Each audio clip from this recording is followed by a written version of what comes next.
देश भर में अलग अलग तरीके के अलग अलग राजनीतिक दलों की तरफ से यात्राएं निकाली जा रही हैं और विश्वास दिलाया जा रहा है, जनता को अपने विश्वास में लाने की कोशिश की जा रही है। और वहीं दूसरी तरफ अन्य तमाम मुद्दे भी हैं, उन मुद्दों को लेकर के भी आमने सामने राजनीतिक दल नजर आ रहे हैं। हमारे साथ कुछ मेहमान जुड़े हुए हैं, आपका तारुफ करा देते हैं। रानी चौबे जी हैं, भारतीय जनता पार्टी की प्रवक्ता हैं। प्रमोद सिन्हा जी हैं, आरजेडी के प्रवक्ता। ज्योति कुमार सिंह हमारे साथ जुड़े हुए हैं, कांग्रेस के प्रवक्ता हैं। अमिताभ कुमार जी हमारे साथ जुड़े हुए हैं, वरिष्ठ पत्रकार हैं। आप सभी मेहमानों का बहुत स्वागत है। ज्योति कुमार जी, आपसे चर्चा की शुरुआत करते हैं। क्या डर सताने लगा है क्या? क्योंकि अभी जो हम सुन रहे थे जिस तरीके से, अब ये कहा जा रहा है कि ईवीएम से नहीं, बैलेट पेपर से, मतलब ये पहले से राग फिट कर लिया गया है कि अगर कोई गड़बड़ी होती है तो ईवीएम में ठीकरा फोड़ देंगे, मुद्दों पर नहीं। आपको शायद इसका पूरा आपके पास नॉलेज, अभी पूरा उसका सूचना आपके पास ठीक से नहीं है। कांग्रेस पार्टी और विपक्ष की जो पार्टियां हैं लगातार हमारे जनरल सेक्रेटरी जयराम रमेश, हमारे जनरल सेक्रेटरी जितने भी पार्टी ऑर्गेनाइजेशन है, वो लोग बार बार इलेक्शन कमीशन के पास गए और अपॉइंटमेंट टाइम मांगा, लेकिन इलेक्शन कमीशन ने कभी भी समय नहीं दिया। जैसा कि माननीय दिग्विजय सिंह की आप बात सुने कि बार बार कांग्रेस पार्टी इस विषय पर जाकर बात करना चाहती है, वीवीपैट जो पैट था उसके एविडेंस देना चाहती है, इसके बारे में बात करना चाहती है, लेकिन तो बात क्यों नहीं करती है? अगर कोई प्रॉब्लम नहीं है, अगर सब कुछ ठीक है, तो ये तो हमारा राइट है ना, ये तो राइट है। हम तो लोग के रिप्रेजेंटेटिव हैं। अगर लोग के रिप्रेजेंटेटिव, ये आपका राइट है, ये आपका है ज्योति जी, ये आपका राइट है, बिल्कुल राइट है। लेकिन अगर आपको पूर्ण रूप से विश्वास नहीं है ईवीएम में, तो आप इतने दलों के साथ इंडिया गठबंधन में हैं, आप एक साथ मिलकर के बहिष्कार कर दीजिए चुनाव का कि नहीं साहब, जब तक हमारी बात नहीं सुनी जाएगी हम चुनाव में प्रतिभाग नहीं करेंगे। तो आपको फिर से हमको ये बोलना पड़ रहा है जो मुझे बोलना नहीं चाहिए। हम पार्टी हैं और लोगों का रिप्रेजेंट करते हैं। और अभी आप जब ये बात कहते हैं बहिष्कार करने के लिए कि हम उसमें भाग न लें, इसलिए भाग न लें क्योंकि जो हमारे चुनाव आयोग है हमारी बात नहीं सुन रही है, तो हमको बहिष्कार कर देना चाहिए। हमको वोट डालने से आप मतलब सलाह दे रहे हैं कि आप वोट मत डालिए, अपने मताधिकार का आप उपयोग मत कीजिए, और ये भ्रष्ट सरकार जो है, जो मनमानी तानाशाह सरकार है, उसको हम रहने दें और उसको हम छोड़ कर चले जाएं। हमने कभी नहीं कहा कि आप मताधिकार का प्रयोग मत करिए। मैं पूरे किस तरह के एंकर है भाई आप? अरे सुन लीजिए ज्योति जी, मैंने तो मताधिकार, मैंने तो आपने सवाल उठाया, अब आपने जो सवाल उठाया है आपने कहा, अच्छा आप सुन लीजिए ज्योति जी, जब यही सुप्रीम कोर्ट में मामला अरे सुनिए भाई सुनिए, आपको पूरी बात करने का मौका दिया। जब यही सुप्रीम कोर्ट में ईवीएम का मामला जाता है, यही चुनाव आयोग आपको बुलाता है, तब आप नहीं जाते हैं, तब आप नहीं बता पाते कि साहब ईवीएम में कहां खराबी है, तब आप नहीं जाते हैं, तब आपके पास समय नहीं होता है, आपके सभी राजनीतिक दलों के पास। मोदी जी पूरा तंत्र को लगाए हुए हैं, सबको इनकरेज करना चाहते हैं। विपक्ष की पार्टियां भी सबको इनकरेज कर रही है, मुद्दों को बताकर कि आप अपना मताधिकार अपने दिमाग से कीजिए इस बार, और आप कह रहे हैं कि आप बायकॉट कर दीजिए। ये किस तरह के चौथे स्तंभ के आप पत्रकार हैं भाई? किस तरह के चौथे स्तंभ के पत्रकार हैं? आप बोलते हैं कि आप इलेक्शन में भाग नहीं, आपको विश्वास क्यों नहीं भाई? अगर आपको विश्वास नहीं है, आपको चुनाव आयोग बुला रहा, आप जा नहीं रहे, सुप्रीम कोर्ट ने जब बुलाया तब आपके पास समय नहीं था, और उसके बाद आप कह रहे हैं, आप अपनी बात मेरे मुंह में डालने की कोशिश कर रहे हैं, उसके बाद आप कह रहे हैं कि हम कह रहे हैं कि नहीं हम चुनाव में भाग मत लीजिए। अरे भाई, अगर आपको विश्वास नहीं है, एक साथ इतने दल हैं, आप कह रहे हैं कि आप आरोप लगा रहे हैं चुनाव आयोग का आपको समय नहीं दे रहा है, आपका यह अधिकार है ना, आप तो धरना प्रदर्शन पर बहुत विश्वास करते हैं, आप तो बहुत विश्वास करते हैं प्रदर्शन पर, आंदोलनों पर। कि चुनाव आयोग से बार बार समय मांगा जा रहा है, और चुनाव आयोग, और जब सुप्रीम कोर्ट समय देता है तब आप पहुंचते नहीं। राम रमेश को वो समय नहीं दे रहा है, ठीक है, वो नहीं दे रहा है, ठीक है। प्रमोद सिन्हा कोर्ट कब समय दिया और कब? ठीक है प्रमोद सिन्हा जी, सुप्रीम कोर्ट कब समय दिया? ये क्या आप सुप्रीम कोर्ट का नाम ले रहे हैं? अरे आप कैसे कर रहे हैं? आप प्रमोद सिन्हा जी सुप्रीम कोर्ट का नाम ले रहे हैं, हमको बुला रहे, हम नहीं जा रहे हैं। ठीक है, अभी आ रहे हैं, बता रहे हैं। प्रमोद सिन्हा जी, ये जो आप यात्रा निकाली जा रही है आरजेडी की तरफ से, विश्वास यात्रा, इसको लेकर के भारतीय जनता पार्टी कर रही है, यदि परिवार यात्रा निकालते तो ज्यादा बेहतर होता। अब देखिए, भारतीय जनता पार्टी क्या कहती है उसमें हमको नहीं जाना है। आदरणीय तेजस्वी प्रसाद यादव जी का जो विजन है, लोगों के प्रति, खास करके युवाओं के प्रति जो उनका सोच है, उस सोच को लेकर के वो जिलों में जा रहे हैं। और ये जो जन विश्वास यात्रा है, 17 महीने की जो सरकार हम लोगों की महागठबंधन की सरकार रही, और उससे 17 महीने में युवाओं के लिए जो काम किया गया, जो नौकरियां दी गई, उसके अलावा जो जनता का विश्वास हम लोगों पर है, उस विश्वास को लेकर के हम लोग जनता के बीच में गए हैं। और उसी विश्वास को लेकर के पटना में 3 मार्च को एक जन विश्वास रैली का आयोजन भी किया गया है। और आप देखेंगे कि उस दिन पटना में रैली नहीं, रैली में पटना होगा। पूरे बिहार के लोग लाखों की संख्या में यहाँ जुटेंगे। चलिए ठीक है, लाखों की संख्या में जुटेंगे आप ये कह रहे हैं, और लगातार वो आप भीड़ दिखा भी रहे हैं। फिलहाल यहाँ पर एक छोटे से ब्रेक का वक्त तो चला है, लगातार बने हुए हैं, और सीधा रानी चौबे जी का आरोप करेंगे। रानी चौबे जी, एक बार जिस तरीके से उत्तर प्रदेश में फिर से 2 लड़कों की जोड़ी देखने को मिल रही है, अखिलेश यादव और राहुल गांधी एक साथ आए हैं, भारतीय जनता पार्टी को कितना खतरा नजर आ रहा है यूपी में? देखिए, सबसे पहले तो मैं आपसे एक बात बताऊं कि जिस पार्टी की नीति और नियत ही ना हो, जिस पार्टी की नीति और नियत ही परिवारवाद और वंशवाद पे हो, तो उसके बारे में क्या बात करें हम। बिहार और पूरे देश की जनता को ये पता है कि इनकी नियत क्या है। बिहार की स्थिति, बिहार के जो युवराज हैं तेजस्वी जी, जिन्होंने आज विकास यात्रा, मतलब ये साफ अपने स्लोगन से बताते हैं कि बिहार वासियों को इन पे भरोसा ही नहीं है, इन्हें खुद पे अविश्वास है कि इन पे भरोसा है ही नहीं। तो इनके स्लोगन में ही साफ दिखता है कि जनता इन पे भरोसा नहीं करती है। दूसरी चीज, जब ये मंत्रालय में जब इनको शासन करने का समय मिला, चारा खा गए, रेलवे में आए नौकरियां खा गए। तो भ्रष्टाचार और जिस तरीके की इन्होंने कार्यशैली अपनी दिखाई है, तो उससे जनता में एक आक्रोश है।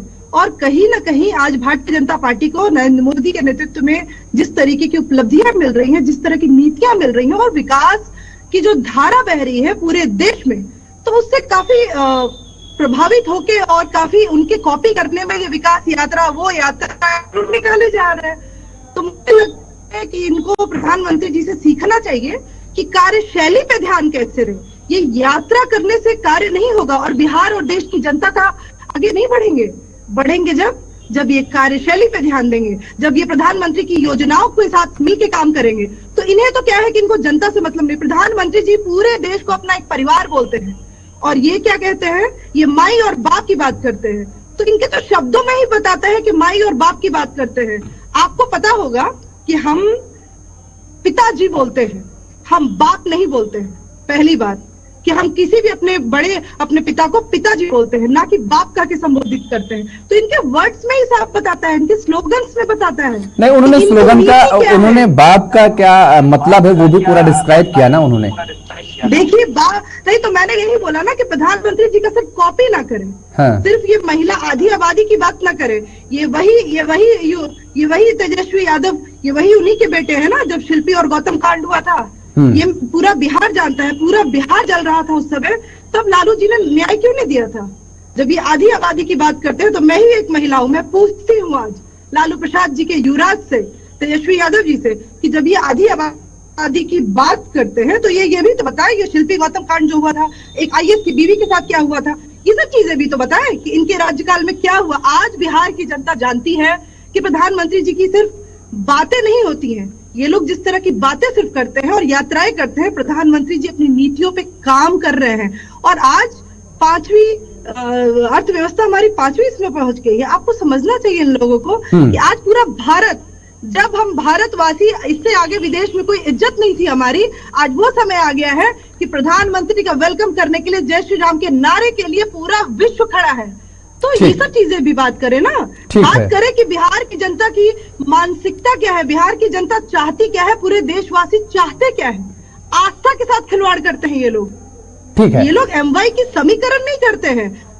ठीक है, एमवाई समीकरण को लेकर के आप लगातार सवाल उठाते रहे, और उसी को लेकर के तेजस्वी यादव नया फैक्टर लेकर के आए हैं। उन्होंने बताया कि बाप को लेकर के उन्होंने बताया कि बहुजन अग्रे, आधी आबादी,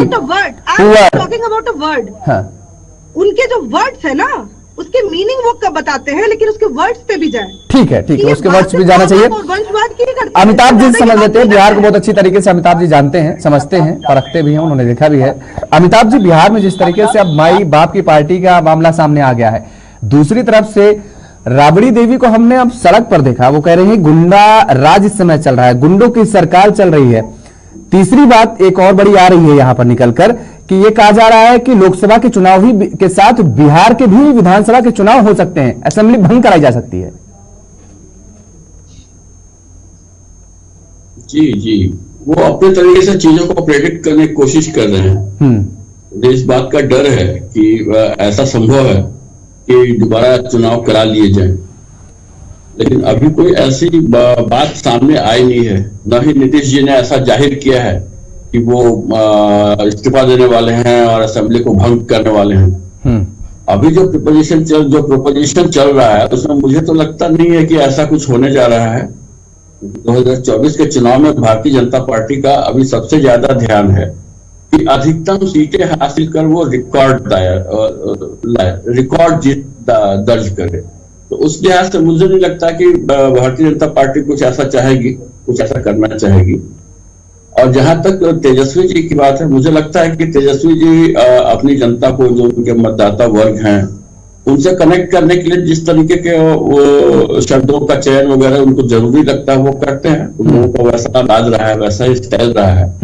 मुझे लगता है थोड़ा सा परिष्कृत हुए हैं, लेकिन लालू जी का ही अंदाज है। लालू जी का जो अपना समय रहा है और उनको जो समर्थन मिलता रहा है, जिस वर्ग को उनको समर्थन मिलता रहा है, तो वो जिस भाषा में समझता है उसी भाषा में समझाएंगे। वही बात। लेकिन अमिताभ जी, जो ये उनकी रैलियों में, उनकी जनसभाओं में ये लोगों का उमड़ना जो दिखता है, जो तस्वीर सामने आती है, लोगों का जनसैलाब, क्या ये वोटों में तब्दील होता नजर आएगा क्या? जी बिल्कुल। देखिए, राजद का ना बिहार में अपनी एक पकड़ है। लालू जी का बहुत अच्छी, मतलब आप सोचिए ना, हमेशा वो लोग जो हैं या तो विपक्ष में या सत्ता में रहते हैं, कुछ छोटी पार्टी है नहीं। और अभी तो सबसे बड़ी पार्टी आप कह सकते हैं बिहार में, विधानसभा के लिहाज से आप कहेंगे तो।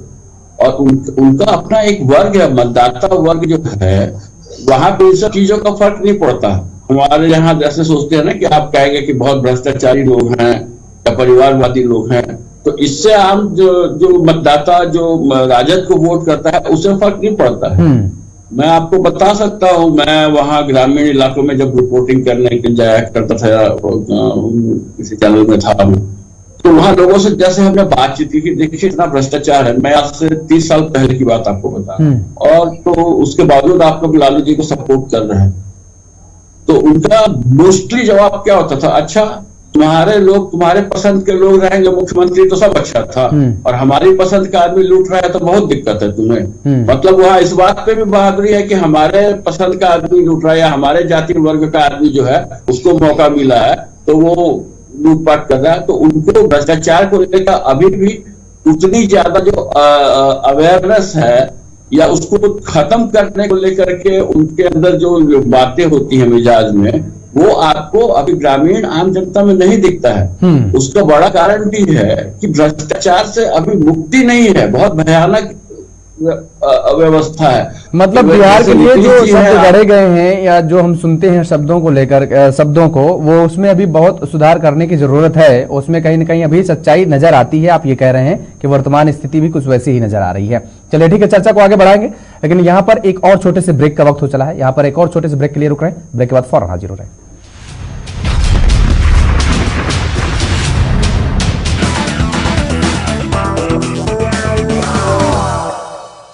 मेरा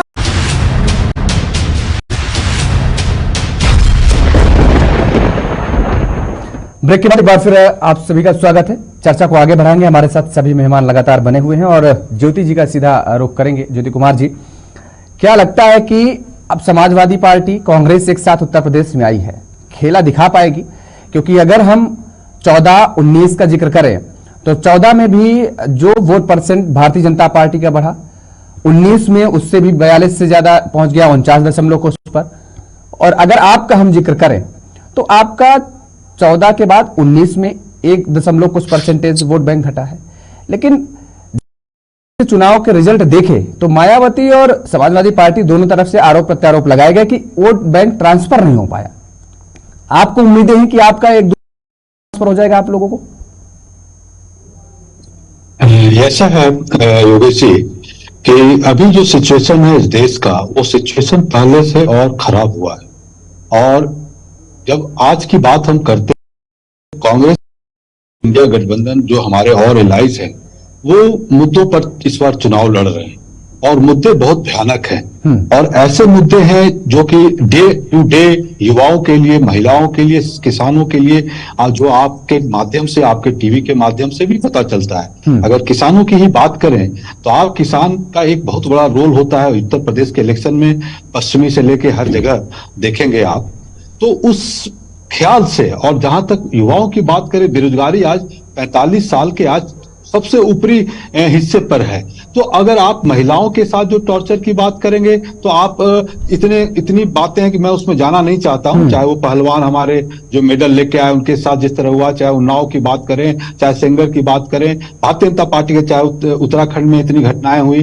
तो देखिए, जो मुद्दों पर हमारी लड़ाई है और जो मुद्दों की लड़ाई है, उस लड़ाई में हम जनता का काफी समर्थन है। चाहे वो राहुल गांधी जी का भारत जोड़ो न्याय यात्रा है, जिसमें आप समर्थन लगातार आप देख रहे हैं, लोगों का वो बड़ा ऑब्वियस समर्थन मिल रहा है, कोई मैनेज लोग नहीं आ रहे हैं। लेकिन ज्योति जी, लेकिन आप देख रहे होंगे उस समर्थन इन्हीं से। मुद्दों को लेकर के आप जैसे किसानों की बात उठाई, तो आपके साथ किसान नेता जिसको आप मानते थे आरएलडी के प्रमुख जयंत चौधरी जी, वो आपके साथ छटक गए, समाजवादी पार्टी से अलग हो गए। वो एनडीए की तरफ उनका अभी हालांकि औपचारिक ऐलान नहीं हुआ है, लेकिन जो तस्वीरें सामने आ रही हैं वो उनके साथ नजर आ रहे हैं।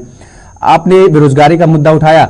अभी आप सुन रहे थे कि किस तरीके से भारतीय जनता पार्टी के प्रवक्ता कह रही हैं कि 5 ट्रिलियन इकोनॉमी, तीसरी अर्थव्यवस्था सबसे बढ़ने की ओर हम अग्रसर हैं।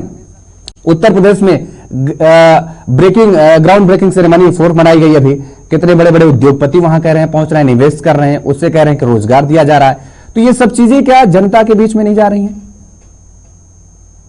हाँ, वही बात है, वही योगेश जी, यही बात जो आपने उठाया, वही मैं पूछ रहा हूं कि अगर इकोनॉमी इतनी बढ़ गई तो बेरोजगारी क्यों है?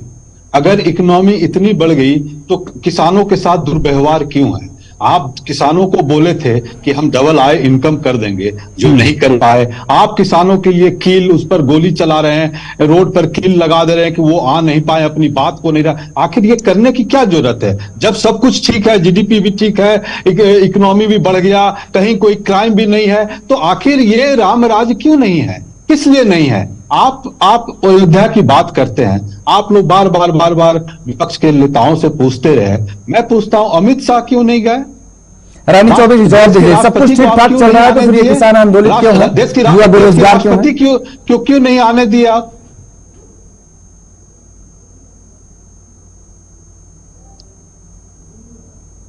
डेवलपमेंट और कोई भी प्लानिंग एक होती है जिसमें जो निर्धारित है वही लोग जाते हैं। और अमित शाह जी क्यों नहीं गए? हो सकता है उनका कोई कार्यक्रम हो, कोई चीजें हो। अब इस विषयों पे अगर बात करें तो हम विकास की बात कब करें? आप अगर राम मुद्दा, आपके यहाँ से लोग क्यों नहीं आए? क्या मैं पूछ सकती हूँ कि आपके राम नहीं थे? आपने राम को बाइकआउट किया? इतनी बड़ी बात। तो जब आप हिंदुत्व की भी बात करते हैं तो आप राम मंदिर क्यों नहीं आए? इन्विटेशन तो सबको था और आपको इन्विटेशन की जरूरत पड़ी। सबसे बड़ी बात है कि इनके अंदर खुद ही तालमेल इतना खराब हो चुका है। इनके जो हमारे जो आदरणीय नीतीश कुमार जी हैं, आप बताइए मुझे कि आज ऐसी कौन सी नौबत आ गई कि वो इंडी गवर्नमेंट से टूट गए? ऐसी कौन सी नौबत आई? तो इनको भी तो समझना चाहिए ना। ममता जी अलग बयान देती हैं, कांग्रेस के युवराज लोग अलग बयान देते हैं। यहाँ पे इनके अंदर ही तो जोड़नी, जब एक घर में ही फूटे तो वो देश का विकास कैसे करेंगे? मैं तो इनसे ही पूछती हूँ। ये सिर्फ कुर्सी की लड़ाई हो रही है और प्रधानमंत्री जिससे विकास की बात करते हैं। रानी जी, लेकिन यहाँ पर ठीक है, यहाँ पर ये सवाल आपने उठाया कि इंडिया गठबंधन टूट फूट रहा है। आप तो अखिलेश यादव और राहुल गांधी को लेकर के भी सवाल उठा रहे थे, कह रहे थे नहीं आएंगे एक साथ, लेकिन एक साथ आए। 2004 को भी हमें याद करना पड़ेगा। 2004 में अलग अलग राज्यों में कांग्रेस ने अलग अलग छत्रपों के साथ मिलकर के चुनाव लड़ा और किस तरीके से सरकार बनाई यूपीए की, वो भी आपने देखा। फिर तो देखिए, सबसे बड़ी बात है ना कि आज का जो डेवलपमेंट है, आज के जो जनता है वो एक ही चीज खोज रही है। रोजगार की बात करते हैं, ये सिर्फ रोजगार के लिए चिल्लाते हैं। प्रधानमंत्री रोजगार देते हैं।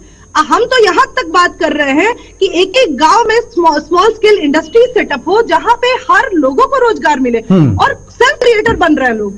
तो हम वो क्यों नहीं, एक ऐसा विकसित भारत क्यों नहीं बनाए जहां पे लोग क्रिएटर बने, जहां पे लोग खुद एक जॉब क्रिएट करें। हम किसी भी जनता को निर्धारित क्यों रखें कि सरकार ही जब नौकरी देगी तभी हम आगे बढ़ पाएंगे। हर घर में जिस तरह का प्रधानमंत्री जी की योजनाएं आ रही है, जिस तरह की सोच है भारत के लिए, वो एक अद्भुत है और हर एक जनता उसको एक्सेप्ट कर रही है। आज भी मैं जिस क्षेत्र में घूम रही थी, बक्सर के क्षेत्र में, मैं आपको बता रही हूँ, उस क्षेत्र में मैंने एज अ सर्वे किया। मैंने नहीं बताया कि मैं भारतीय जनता पार्टी की स्पोक पर्सन हूँ। मैंने गांव की उन महिलाओं से बात किया और उन महिलाओं ने बोला कि आएगा तो मोदी ही। क्यों भाई? मैंने पूछा क्यों आएंगे मोदी? उन्होंने कहा कि अरे गैस तो हमारे यहाँ वही दिया, आयुष्मान का हमारे यहाँ कैंसर हुआ था तो सारी योजनाएं वही दे रहा है, तो हम किसी और को लाएंगे क्या? हमारे बेटे का सब चीज वही देख रहा है, किसानों को खाते में पैसे वही दे रहा है। तो आप मुझे बताइए, रोड सरकार ही बना रही है, तो मुझे एक चीज समझ तो सरकार नहीं बनाएगी तो क्या विपक्ष थोड़ा ना बनाएगा? या हम नहीं बनाएंगे ना, अमिताभ जी नहीं बनाएंगे। सरकार की जिम्मेदारी होती है, सरकार ही बनाएंगे, कोई भी सरकार हो, आपकी हो या कांग्रेस की, किसी की सरकार। नहीं, I'm telling you, जब बिहार में सरकार थी, राजद की भी सरकार थी, इनकी गठबंधन थी, तब भी आदरणीय नरेंद्र मोदी जी ने एक बड़ा बजट दिया बिहार को। जब भी वो आए, वो सिर्फ लड़ाई की बात, ठीक है, उस बजट का इस्तेमाल नहीं किया गया। मुझे लगता है शायद आप ये कहना चाह रही है। अमिताभ जी समझ लेते हैं। अमिताभ जी, छोटा सा कमेंट आपसे चाहेंगे, क्या देश में ये स्थिति बनती नजर आ रही है क्या आपको कि अब रोजगार मांगने की नहीं बल्कि देने वाली स्थिति बन गई है देश भर में? देखिए, दशा दिशा बदली है। पहले जो केवल यही समझा जाता था कि नौकरी करना और सरकारी नौकरी करना ही रोजगार है और सारे लोग इसी की कोशिश करते थे। और वो भी ऐसी नौकरी चाहिए जिसमें कि हम टेबल पर टांग रख के बैठे आराम से, कंप्यूटर सामने हो, एसी कमरा हो और महीने में तनख्वाह मुझे मिल जाया करे, काम हम करें या नहीं करें। उस भाव में परिवर्तन तो आया है। आत्मनिर्भर भारत के साथ जो योजनाएं दी गई हैं, जिस तरीके से विभिन्न, जैसे विश्वकर्मा योजना है, तो प्रशिक्षण दिया जा रहा है विभिन्न तरह के कार्यों का, और हर छोटे 5,000 रुपए से लेकर 10 लाख तक का जो ऋण दिया जा रहा है, ताकि हर स्तर पे जो है काम लोग कर पाए। एमएसएमई सेक्टर को बहुत सपोर्ट किया जा रहा है। बड़ी कंपनियों को तो सपोर्ट हमेशा से रहा है, चाहे वो कांग्रेस हो। एमएसएमई सेक्टर के लिए भी बहुत विशेष व्यवस्थाएं की गई हैं। बाबू शाही जो है, जो रेड टेपिज्म जो है, उसको जैसे कम किया जा रहा है, डिजिटाइज की जा रही है चीजें, तो उसका बहुत फर्क पड़ता है। और उसका अंतर ये पड़ने लगा है कि अब अलग अलग क्षेत्रों में लोग जो है खुद आगे बढ़ करके और काम करने जा रहे हैं। रोजगार का अगर आप अभी आंकड़े जो निकालेंगे तो अभी प्रतिशत काफी कम है, 4.3 या कुछ पे आ गया है, जो डबल डिजिट तक चला जाता था और 8%, 9% हमेशा रहा करता था। उस लिहाज से देखें तो अभी वो बेरोजगारी का स्तर काफी कम है। बेरोजगारी कभी खत्म नहीं हो सकती, क्योंकि हर साल लाखों लड़के आते हैं ना भाई, आपके युवा हर साल आ जाते हैं। ठीक है, आप कह रहे हैं कि बेरोजगारी और ये महंगाई जैसे मुद्दे खत्म नहीं हो सकते हैं, लेकिन नजर और नजरिया दोनों बदलता हुआ फिलहाल नजर आ रहा है। फिलहाल आप सभी मेहमानों को हमारे साथ जुड़ने के लिए, समय देने के लिए बहुत शुक्रिया। समय के अभाव चलते चाचा को यहीं पे हमें विराम देना पड़ा है। लगातार सभी राजनीतिक दलों की तरफ से 2024 की तैयारियां जोर कर दी गई हैं, लेकिन ये जोर आजमाइश की जो कुश्ती चल रही है